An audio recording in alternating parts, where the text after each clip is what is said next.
LB260 laboratory type blade crusher does not break with impact.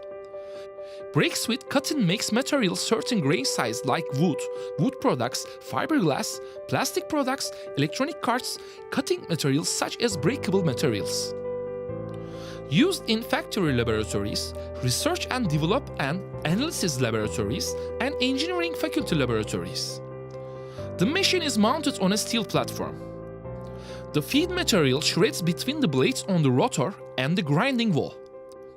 Different grain size materials can be taken with interchangeable sieves. The broken material is collected in the sliding drawer at the bottom of the platform. The platform can be mounted on the ground or can be applied on a wheel.